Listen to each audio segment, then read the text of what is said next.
The augmented display is a live blind view into the system, much like the channel display and magic sheets. Even in a tethered environment, the augmented display will follow and affect the mode of the desk. Let's look at the various tools we can use to navigate and interact with the 3D world. Let's get started by bringing up a few moving light channels. So I'm going to say 101 through 105 at full.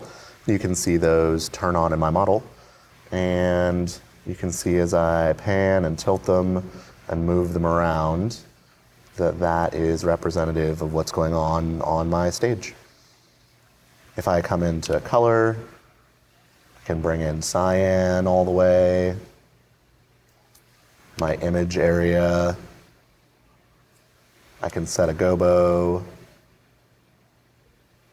Maybe I want to go into form, zoom that out a little bit, sharpen my edge. So the augmented window is giving me a pretty good representation of what's going on in my real space. I'm going to go ahead and say clear, sneak, enter, get that off stage. So I'm going to go ahead and hit go on my cue list. And that's going to fade up my cue.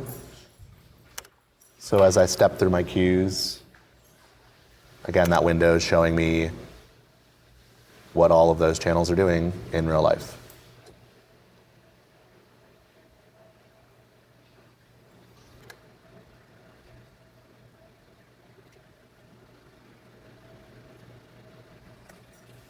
We can also see effects when they run. So I have a couple of conventional front of house lights. I'm going to go ahead and say 1 through 5.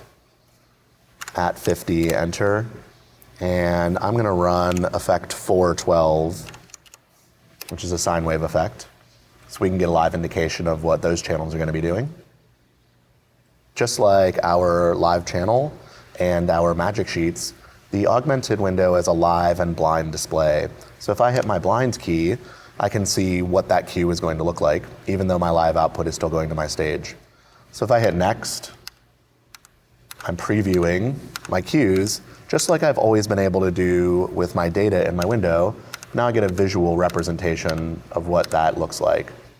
I'm going to go to Q37.2, and that happens to have an effect running in it. So you can see effects running in your blind screen in your augmented tab. For now, just going to go right back out to live, and it will show me what's going on stage.